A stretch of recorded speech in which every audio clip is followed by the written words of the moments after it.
આજે વિક્રમભાઈ ભારતીય જનતા પાર્ટીમાં જોડાઈ રહ્યા છે। આપણે બધા જાણીએ છીએ કે 7મી તારીખે મતદાન છે। આપણી વચ્ચે આપણા ઉમેદવાર પુરુષોત્તમભાઈ રૂપાલા રૂપી કમળને જીતાડીને નરેન્દ્રભાઈ મોદી સાહેબને ત્રીજી વખત વડાપ્રધાન બનાવવાનો આજે આદરણીય પાટીલ સાહેબને આપણે વિશ્વાસ આપવાનો છે કે અમે 5 લાખથી વધારે લીડથી રાજકોટની લોકસભા જીતીશું। સ્વાગત છો ને બધા? તો બે હાથ ઊંચા કરીને સાહેબને આપણે ખાતરી આપીએ। ભારત માતા કી। આદરણીય વિક્રમભાઈને ખૂબ ખૂબ આજના દિવસે શુભકામના અને મારી વાત પૂરી કરું। ખૂબ ખૂબ આભાર આદરણીય શ્રી વિક્રમભાઈ।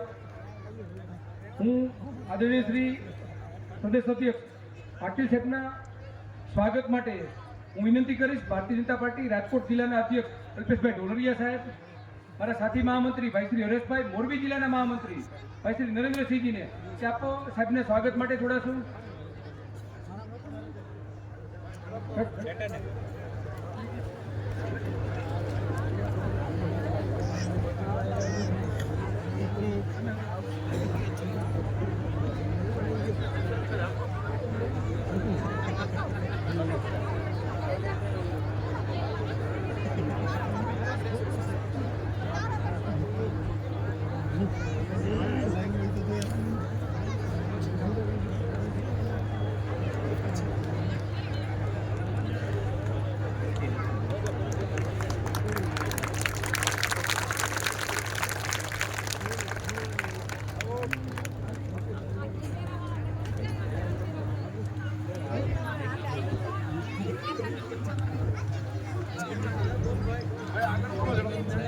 ત્યારબાદ